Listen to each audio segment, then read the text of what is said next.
This is a book, Think and Grow Rich. First chapter of this book is Desire, the starting point of all achievements, the first step towards riches.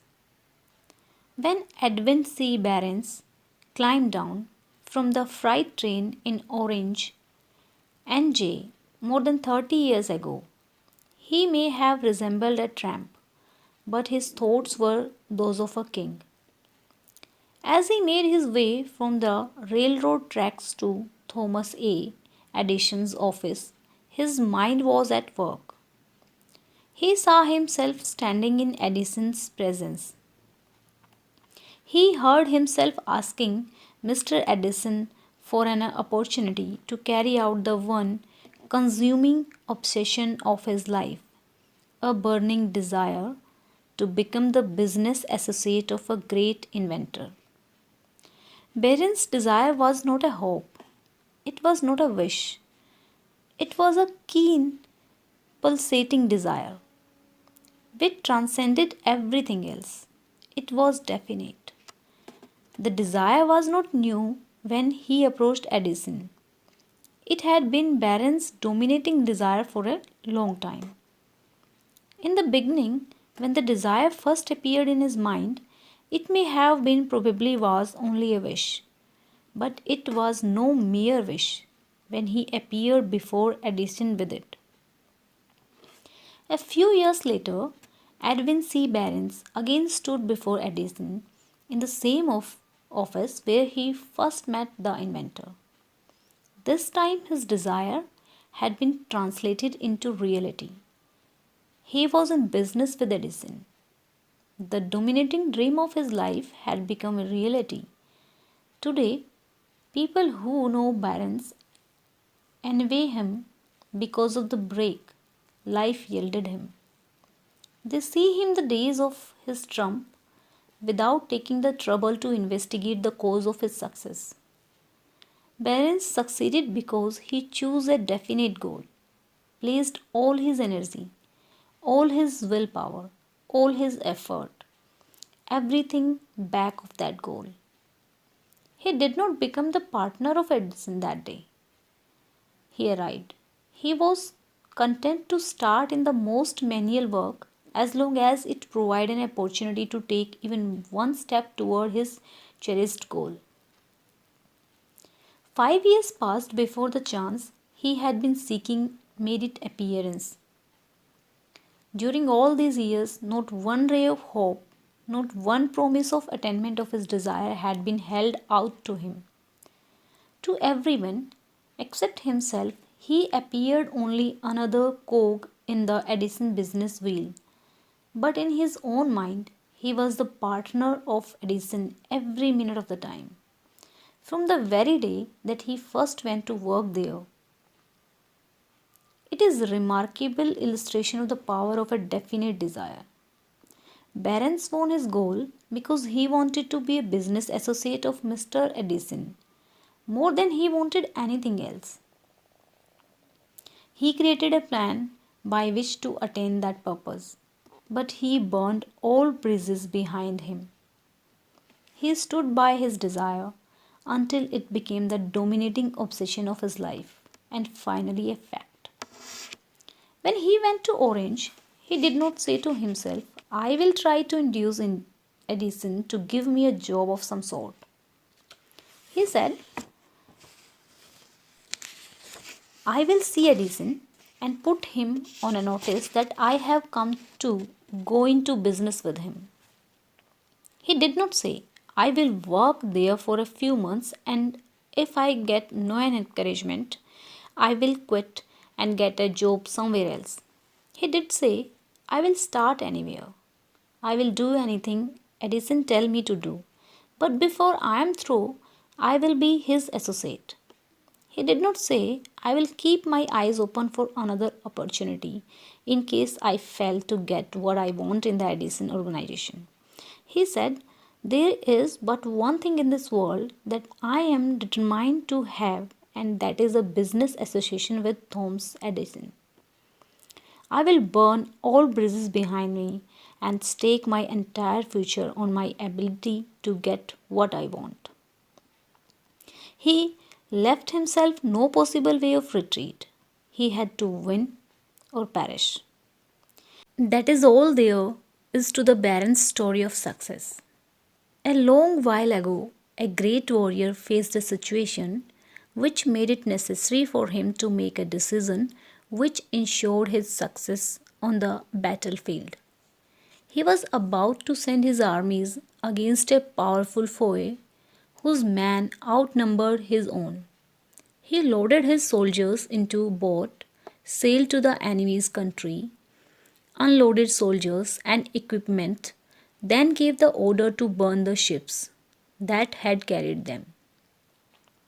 Addressing his men before the first battle, he said, "You see the boats going up in the smoke. That means that we cannot leave these shores alive unless we win. We now have no choice. We win or we perish." And they won. Every person who wins in any undertaking must be willing to burn his ships and cut all sources of retreat. Only by so doing can one be sure of maintaining that state of mind known as a burning desire to win, essential to success. The morning after the Great Chicago Fire, a group of merchants stood on a street looking at the smoking remains of what had been their stories. They went into a conference to decide if they would try to rebuild or leave Chicago and start over in a more promising section of country. They reached a decision, all except one, to leave Chicago. The merchant who decided to stay and rebuild pointed a finger at the remains of his store and said, "Gentlemen, on that very spot I will build the world's greatest store, no matter how many times it may burn down." That was more than 50 years ago.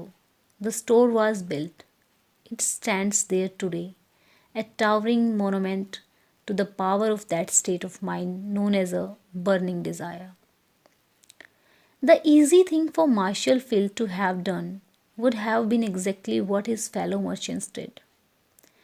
When the going was hard and the future looked dismal, they pulled up and went where the going seemed easier. Mark well this difference between Marshall Field and the other merchants because it is the same difference which distinguishes Edwin C. Barons from thousands of other young men who have worked in the Edison's organization. It is the same difference which distinguishes practically all who succeed from those who fail. Every human being who reaches the age of understanding of the purpose of money wishes for it. Wishing will not bring riches, but desiring rich with a state of mind that becomes an obsession, then planning definite ways and means to acquire riches and backing those plans with a persistence which does not recognize failure will bring riches. The method by which desire for riches can transmute it into its financial equivalent consists of 6 definite practical steps. First, fix in your mind the exact amount of money you desire. It is not sufficient merely to say, "I want plenty of money." Be definite as to the amount. There is a psychological reason for definiteness, which will be described in a subsequent chapter. Second, determine exactly what you intended to give in return for the money you desire. There is no such reality as something for nothing. Third, establish a definite date when you intended to possess the money you desire. Fourth, create a definite plan for carrying out your desire and begin at once, whether you are ready or not, to put this plan into action. Fifth, write out a clear, concise statement of the amount of money you intended to acquire, Name the time limit for its acquisition, state what you intended to give in return for the money, and describe clearly the plan through which you intended to accumulate it. Sixth, read your written statement aloud twice daily, once just before retiring at night and once after arising in the morning. As you read, see and feel and believe yourself already in possession of the money. It is important that you follow the instruction described in these 6 steps. It is especially important that you observe and follow the instruction in the 6th paragraph. You may complain that it is impossible for you to see yourself in the possession of a money before you actually have it. Here is where a burning desire will come to your aid. If you truly desire money so keenly that your desire is an obsession, you will have no difficulty in convincing yourself that you will acquire it. The object is to want money and to become so determined to have it that you convince yourself you will have it. Only those who become money conscious ever accumulate great riches. Money consciousness means that the mind has become so thoroughly saturated with the desire of money that one can see oneself already in possession of it. To the uninitiated, who has not been schooled in the working principle of human mind, these instructions may appear impractical. It may be helpful to all who fail to recognize the soundness of 6 steps to know that information they convey was received from Andrew Carnegie, who began as an ordinary laborer in the steel mills, but managed, despite his humble beginning, to make this principle yield him a fortune of considerably more than $100 million. It may be of a further help to know that 6 steps here recommended were carefully scrutinized by the late Thomas Edison, who placed his stamp of approval upon them as being not only the steps essential for accumulation of money, but necessary for the attainment of any definite goal. The step call for no hard labor. They call for no sacrifice. They do not require one to become ridiculous or credulous. To apply them calls for no great amount of education, but the successful application of the 6 steps does call for sufficient imagination to enable one to see and to understand that accumulation of money cannot be left to chance, good fortune, and luck. One must realize that all who have accumulated great fortunes first did a certain amount of dreaming, hoping, wishing, desiring, and planning before they acquired money. You may as well know right here that you can never have riches in a great quantity unless you can work yourself into a white heat of desire for money and actually believe you will possess it. You may as well know also that every great leader, from the dawn of civilization down to the present, was a dreamer. Christianity is the greatest potential power in the world today because its founder was an intense dreamer who had the vision and the imagination to see the reality in their mental and spiritual form before they had been transmuted into physical form. If you do not see great riches in your imagination, you will never see them in your bank balance. Never in the history of America has there been so great an opportunity for practical dreamers as now exists. The 6 year economic collapse has reduced all men substantially to the same level. A new race is about to be run. The stakes represent huge fortune which will be accumulated within the next 10 years. The rule of the race have changed because we now live in a changed world. That definitely favors the masses, those who had but little or no opportunity to win under the condition existing during the depression, when fear paralyzed growth, and development. We, who are in this race of riches, should be encouraged to know that this changed world in which we live is demanding new ideas, new way of doing things, new leaders, new inventions, new method of teaching, new methods of marketing, new books, new literature, new feature for the radio, new ideas for moving pictures. Back of all these demands for new and better things, there is one quality which one must possess to win, and that is definiteness of purpose. The knowledge of what one wants and a burning desire to possess it. The business depression marked the death of one age and the birth of another. This changed world requires practical dreamers who can and will put their dreams into action. The practical dreamers have always been and always will be the pattern makers of civilization.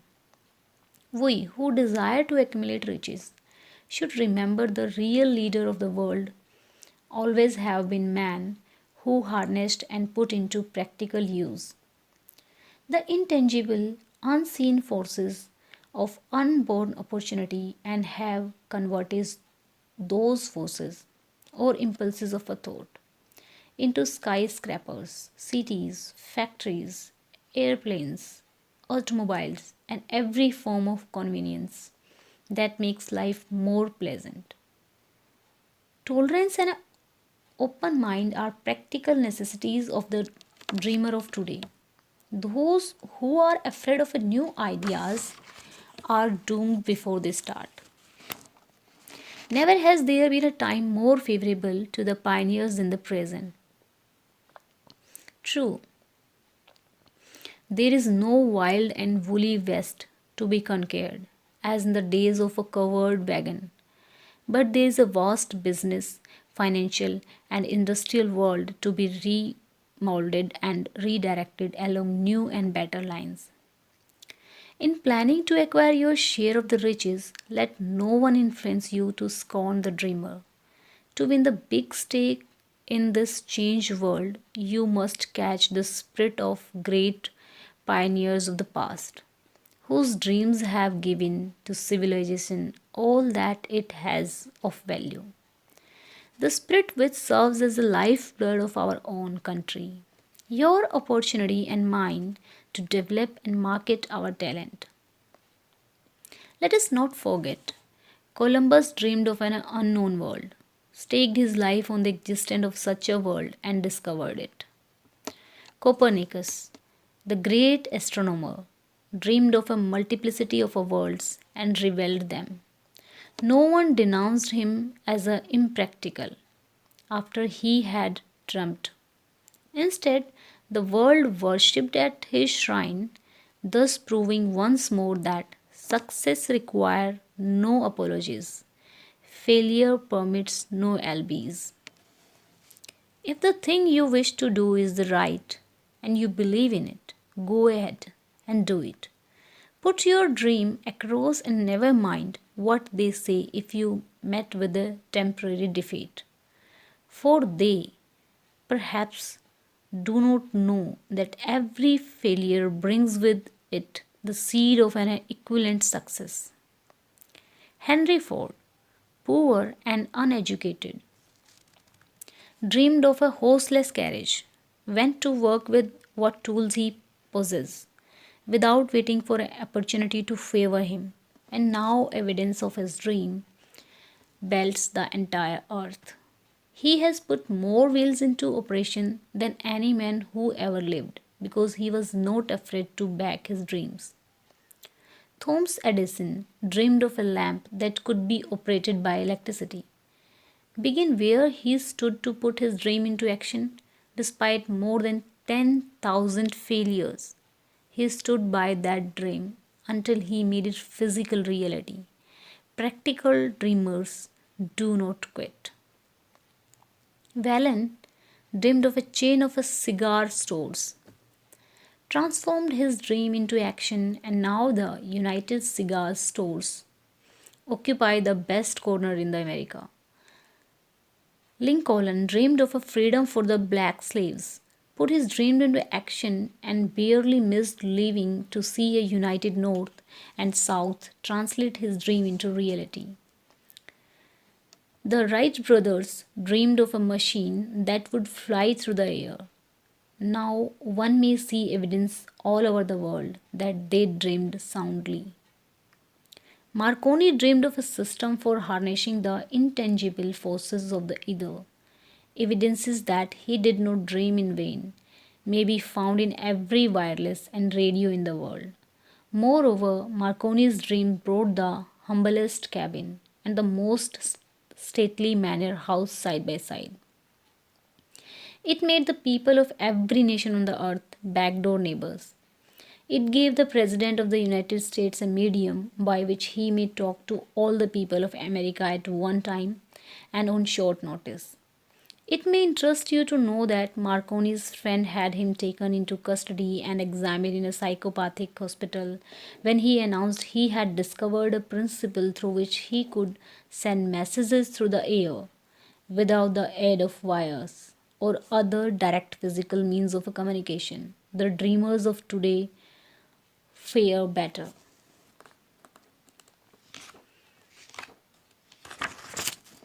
The world has become accustomed to a new discoveries.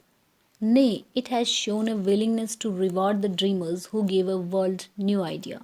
The greatest achievement was at first and for a time but a dream. The oak sleeps in the acorn, the bird awaits in the egg, and in the highest vision of a soul, a waking angel stirs. Dreams are the seedlings of reality. Awake, arise, and assert yourself. You dreamers of the world, you your star is now in the ascendancy. The world's depression brought the opportunity you have been waiting for. It taught people humility, tolerance, and open mindedness.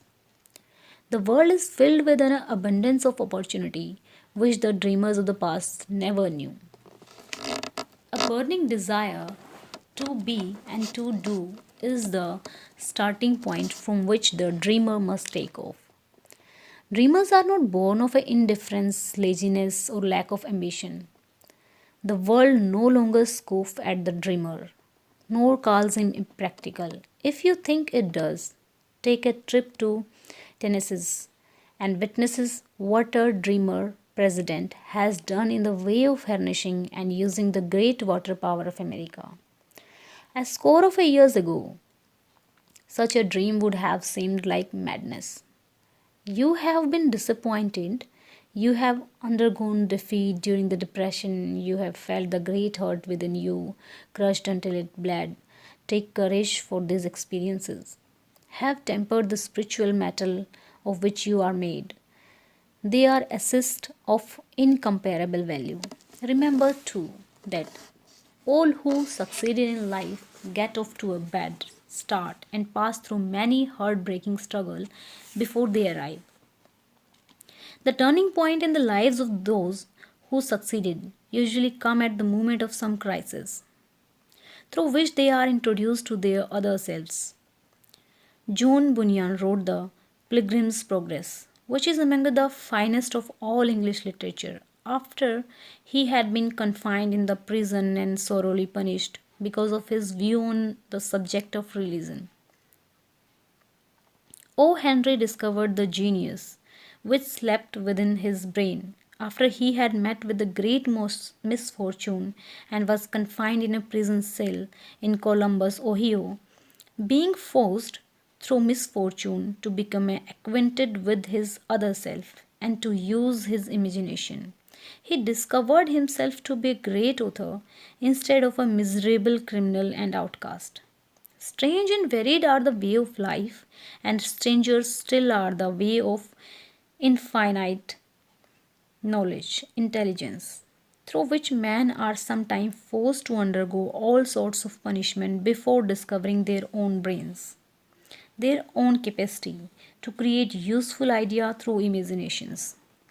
Edison, the world's greatest inventor and a scientist, was a tramp telegraph operator. He failed innumerable times before he was driven.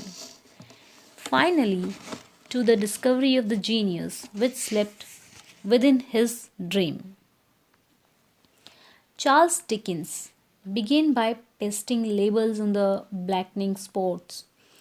The tragedy of his first love penetrated the depth of his soul and converted him into one of the world's truly great authors. That tragedy produced first David Copperfield, then a succession of other works that made this a richer and a better world of all who read his book. Disappointment over love affairs generally has the effect of driving man to drink and women to ruin, and this because most people never learn the art of transmuting their strongest emotions into dreams of constructive nature. Helen Keller became deaf, dumb, and blind shortly after birth. Despite her greatest misfortune, she has written her name indelibly in the pages of the history of the great. Her entire life has served as evidence that no one ever is defeated until defeat has been accepted as a reality. Robert Burns was an illiterate country lad. He was cursed by poverty and grew up to drunkard in the bargain. The world was made better for his having lived, because he clothed beautifully thoughts in poetry and thereby plucked a throne and planted a rose in its place. Booker T. Washington was born in slavery, handicapped by race and color, because he was tolerant, had an open minded at all times, on all subjects, and was a dreamer. He left his impress for a good on an entire race. Beethoven was a deaf, Milton was a blind, but their names will last as long as time endures because they dreamed and translated their dreams into organized thought. Before passing to the next chapter, kindle anew in your mind the fire of hope, faith, courage, and tolerance. If you have these states of mind and a working knowledge of the principle described, all else that you need will come to you when you are ready for it. Let Emerson state the thought in these words: every proverb, every book, every byword that belong to the for aid and comfort shall surely come home through open or winding passes. Every friend whom not they fantastic will, but the great and the tender soul in they craveth, shall look they in his embrace. There is a difference between wishing for a thing and being ready to receive it. No one is ready for a thing until he believes he can acquire it. The state of mind must be belief, not mere hope or wish. Open mindedness is essential for belief. Close minded do not inspire faith, courage, and belief.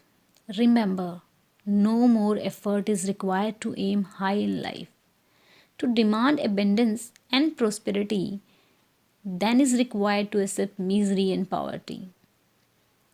A great poet has correctly stated this universal truth through these lines: I bargained with life for a penny, and life would pay no more. However, I begged at evening when I counted my scanty score. For life is a just employer, he gives you what you ask. But once you have set the wages, why, you must bear the task. I worked for a manual's hire, only to learn dismayed that an ways I had asked for life, life would have willingly paid. Desire outwit mother's nature. As a fitting climax to this chapter, I wish to introduce one of the most unusual person I have ever known. I first saw him 24 years ago, a few minutes after he was born. He came into the world without any physical sign of fear, and the doctor admitted, when pressed for an opinion, that the child might be deaf and mute for life. I challenged the doctor's opinion. I had the right to do so. I was child's father. I too reached a decision and rendered an opinion, but I expressed the opinion silently in the secrecy of my own heart. I decided that my son would hear and speak. Nature could send me a child without ear, but nature could not induce me to accept the reality of the afflictions. In my own mind, I knew that my son would hear and speak. How? I was sure there must be a way, and I knew I would find it. I thought of the words of immortal Emerson. The whole course of thing goes to teach us faith. We need only obey. There is a guidance for each of us, and by lowly listening, we shall hear the right words. The right word? Desire. More than anything else, I desired that my son should not be deaf and mute. From that desire, I never receded, not for a second. Many years previously, I had written, "Our only limitation are those we set up in our own mind." For the first time, I wondered if that statement were true. Laying on the bed in front of me was a newly born child without the natural equipment of hearing. Even though he might hear and speak, he was obviously disfigured for life. Surely this was a limitation which that child had not set up in his own mind. What could I do about it? Somehow I would find a way to transplant into that child's mind my own burning desire for ways and means of conveying sound to his brain without the aids of ear. As soon as the child was old enough to cooperate, I would fill his mind so completely with a burning desire to hear that nature would, by method of her own, translate it into physical reality. All this thinking took place in my mind, but I spoke of it to no one. Every day I renewed the pledge I had made to myself not to accept a deaf mute for a son. As he grew older and began to take notice of a thing around him, we observed that he had a slight degree of hearing. When he reached the age when children usually begin talking, he made no attempt to speak, but we could tell by his action that he could hear certain sounds slightly. That was all I wanted to know. I was convinced that if he could hear even slightly, he might develop still greater hearing capacity. Then something happened which gave me hope. It came from an entirely unexpected source. We bought a Victrola. When the child heard the music for the first time, he went into ecstasies and promptly appropriated the machine. He soon showed a preference for certain records among them. It's a long way to Tipperary. One occasion, he played that piece over and over for almost 2 hours, standing in front of that Victrola with his teeth clamped on the edge of the case. The significance of this self formed habit of his did not become clear to us until years afterward, for we had never heard of the principle of bone conduction of sound at that time. Shortly after he appropriated the Victrola, I discovered that he could hear me quite clearly when I spoke with my lips touching his mastoid bone or at the base of the brain. These discoveries placed in my possession that necessary media by which I begin to translate into reality my burning desire to help my son develop hearing and speech. By that time, he was making stabs at speaking certain verbs. The outlook was far from encouraging. But desire backed by faith knows no such word as impossible. Having determined that he could hear the sound of my voice plainly, I began immediately to transfer to his mind the desire to hear and speak. I soon discovered that the child enjoyed bedtime stories. So I went to work creating story designed to develop in him self-reliance, imagination and a keen desire to hear and to be normal. There was one story in particular which I emphasized by giving it some new and dramatic coloring each time it was told. It was designed to plant in his mind the the thoughts that his affliction was not a liability, but an asset of a great value. Despite the fact that all the philosophy I had examined clearly indicated that every adversity brings with it the seed of an equivalent advantage, I must confess that I had not the slightest idea how this affliction could ever become an asset. However, I continued my practice of wrapping that philosophy in bedtime stories, hoping the time would come when he would find some plan by which his handicap could be made to serve some useful purpose. Reason told me plainly that there was no adequate compensation for the lack of the ears and natural hearing equipment. Desire backed by faith pushed reason aside and inspired me to carry on. As I analyze the experience in retrospect, I can see now that my son's faith in me had much to do with the astounding results. He did not question anything I told him. I sold him the idea that he had a distinct advantage over his older brother and that his advantage would reflect itself in many ways. For example, the teacher in school would observe that he had no ears, and because of this, they would show him special attention and treat him with extraordinary kindness. They always did. His mother saw to that by visiting the teacher and arranging with them to give the child the extra attention necessary. I sold him the idea too that when he became old enough to sell newspaper, his older brother had already become a newspaper merchant. He would have a big advantage over his brother for the reason that people would pay him extra money for his wares because they could see that he was a bright, industrious boy despite the fact he had no ears. We could notice that gradually the child's hearing was improving. Moreover, he had not the slightest tendency to be self conscious because of his affliction. When he was about 7, he showed the first evidence that our method of servicing his mind was bearing fruit.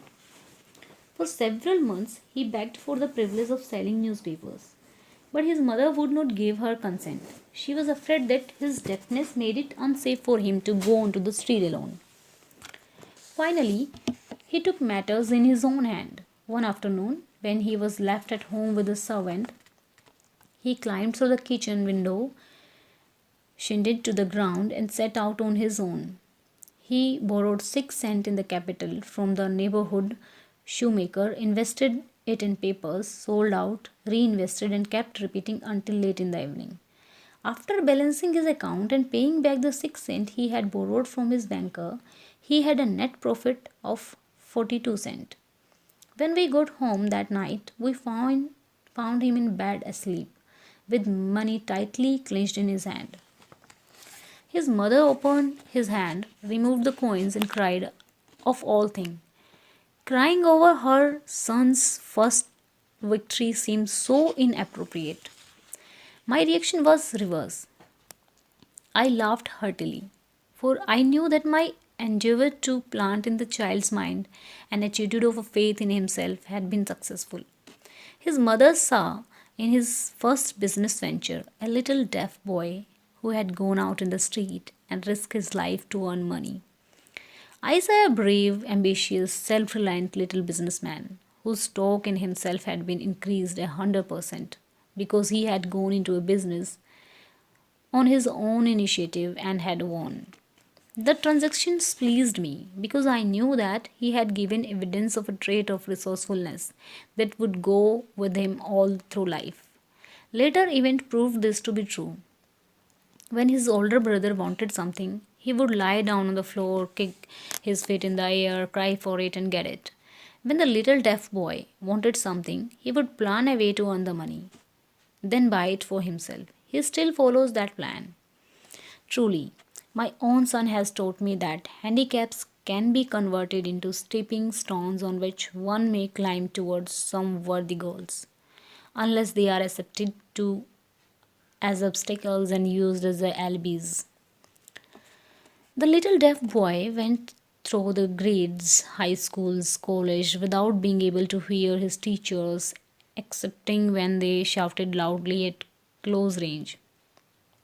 He didn't go to a school for the deaf. We would not permit him to learn the sign language. We were determined that he should live a normal life and associate with the normal children, and we stood by that decision. Although it cost us many heated debates with school officials.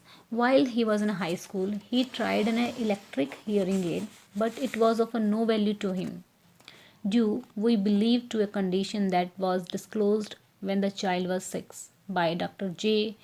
Gordon Wilson of Chicago when he operated on one side of the boy's head and discovered that there was no sign of natural hearing equipment. During his last week in college, 18 years after the operation, something happened which marked the most important turning point of his life. Through what seemed to be mere chance, he came into possession of another electrical hearing device, which was sent to him on a trial.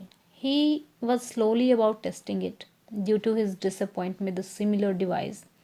Finally, he picked the instrument up more or less carelessly, placed it on his head, hooked up the battery, and lo, as if by a stroke of magic, his lifelong desire for normal hearing became a reality. For the first time in his life, he heard practically as well as any person with a normal hearing. God moves in mysterious ways, his wonders to perform. Overjoyed because of changed world, which had been brought to him through his hearing device, he rushed to the telephone, called his mother, and heard her voice perfectly. The next day, he plainly heard the voice of his professor in class for the first time in his life. Previously, he could hear them only when they shouted at short range. He heard the radio, he heard the talking pictures for the first time in his life. He could converse freely with the people without necessity of their having to speak loudly. Truly, he had come into possession of a changed world. We had refused to accept nature's error, and by persistent desire, we had induced nature to correct that error through the only practical means available. Desire had commenced to pay dividends, but the victory was not yet complete. The boy still had to find a definite and practical way to convert his handicap into an equivalent asset, hardly realizing the significance of what had already been accomplished, but intoxicated with the joy of his newly discovered world of sound. He wrote a letter to the manufacturer of the hearing aid, enthusiastically describing his experience. Something in his letter, something perhaps which was not written on the lines but back of them, caused the company to invite him to the New York.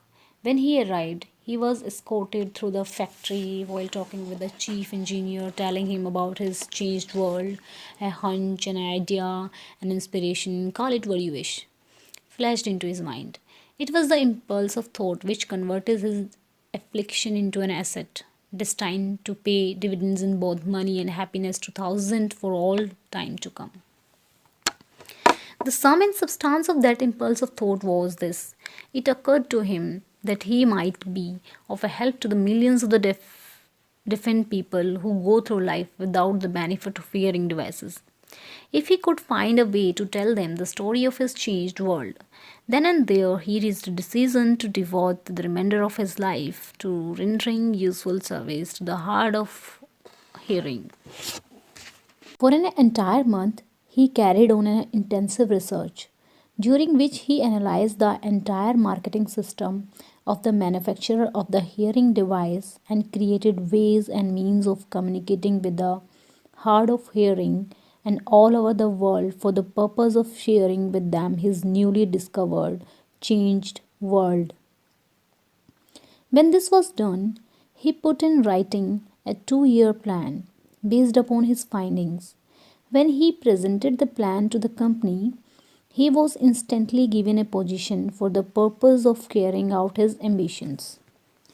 Little did he dream, when he went to work, that he was destined to bring hope and practical relief to thousands of deafened people who, without his help, would have been doomed forever to deaf mutism. Shortly after he became associated with the manufacture of his hearing aid, he invited me to attend a class conducted by his company for the purpose of teaching deaf mutes to hear and to speak. I had never heard of such a form of education. Therefore, I visited the class, skeptically but hopefully that my time would not be entirely wasted. Here I saw a demonstration which gave me a greatly enlarged vision of what I had done to arouse and keep alive in my son's mind the desire for normal hearing. I saw deaf mutes actually being taught to hear and to speak through application of self same principle I had used more than 20 years previously in saving my son from deaf mutism. Thus, through some strange turns of a wheel of a fate, my son, Blair, and I have been destined to aid in correcting deaf mutism for those as yet unborn. Because we are the only living human beings, as far as I know, who have established definitely the fact that deaf mutism can be corrected to the extent of restoring to normal life those who suffer with this affliction. It has been done for one, it will be done for others. There is no doubt in my mind that Blair would have been a deaf mute all his life if his mother and I had not managed to shape his mind as we did. The doctor who attended at his birth told us confidentially that child might never hear or speak. A few weeks ago, Dr. Irving Voorhees, a noted specialist on such cases, examined Blair very thoroughly. He astounded when he learned how well my son now hears and speaks and said his examinations indicated that theoretically the boy should not be able to hear at all. But the lad does hear. Despite the fact that X-ray picture shows there is no opening in the skull whatsoever from where his ears should be to the brain. When I planted in his mind the desire to hear and talk and live as a normal person, there went with that impulse some strange influences which caused nature to become bridge builder and span the gulf of silence between his brain and the outer world. By some means which the nearest medical specialists have not been able to interpret. It would be sacrilege for me to even conjecture as to how nature performed this miracle. It would be unforgivable if I neglected to tell the world as much as I know of the humble part I assume in the strange experience. It is my duty and a privilege to say, I believe, and not without reason, that nothing is impossible to the person who back desire with enduring faith. Verily, burning desire has devious way of transmuting itself into its physical equivalent. Blair desired normal hearing. Now he has it. He was born with a handicap which might easily have sent one with a less defined desire to the street with the bundles of pencils and teeny cup. That handicap now promises to serve as the medium by which he will render useful service to many millions of hard of hearing. Also to give him useful employment at adequate financial compensation the remainder of his life. The little white lies I planted in his mind when he was a child by leading him to believe his afflictions would become a great asset which he could capitalize had justified itself. Verily, there is nothing right or wrong which belief plus burning desire cannot make real. These qualities are free to everyone.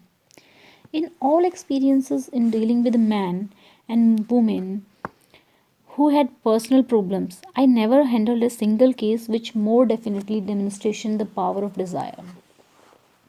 Authors sometimes make the mistake of writing of subjects of which they have but superficial or very elementary knowledge. It has been my good fortune to have had the privilege of testing the soundness of the power of desire. Through the affliction of my own son, perhaps it was providential that the experience came as it did. For surely no one is better prepared than he to serve as an example of what happens when desire is put to the test. If Mother Nature bent to the will of a desire, is it logical that mere man can defeat a burning desire? Strange and imponderable is the power of a human mind.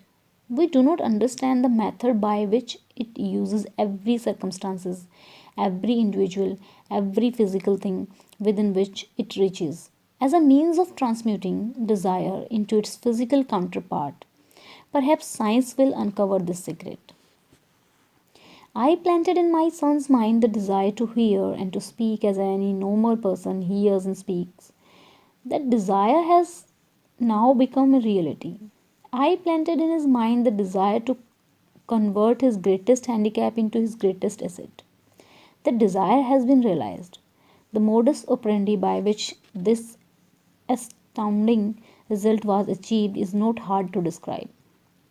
It considers of three very definite facts. First, I mixed faith with desire for normal hearing, which I passed on to my son. Second, I communicated my desire to him in every conceivable way available through persistent, continuous effort over a period of a year. Third, he believed me.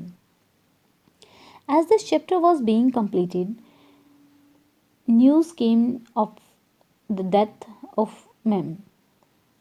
Schumann Henk. One short paragraph in the news dispatch gives the clue to this unusual woman's stupendous success as a singer. I quote the paragraph because the clue it contains is none other than desire. Earlier in her career, Mame Schumann Hinke visited the director of Vienna Court Opera to have him test her voice, but he did not test it. After taking one look at the awkward and poorly dressed girl, he exclaimed, none too gently, with such a face and with no personality at all, how can you ever expect to succeed in opera? My good child, give up the idea. Buy a sewing machine and go to work. You can never be a singer. Never is a long time. The director of Vienna Court Opera knew much about the technique of singing. He knew little about the power of desire. When it assumes the proportion of an obsession, if he had known more of that power, he would not have made the mistake of condemning genius without giving it an opportunity. Several years ago, one of my business associates became ill. He became worse as time went on and finally was taken to the hospital for an operation. Just before he was wheeled into the operating room, I took a look at him and wondered how anyone as thin and emaciated as he could possibly go through a major operation successfully.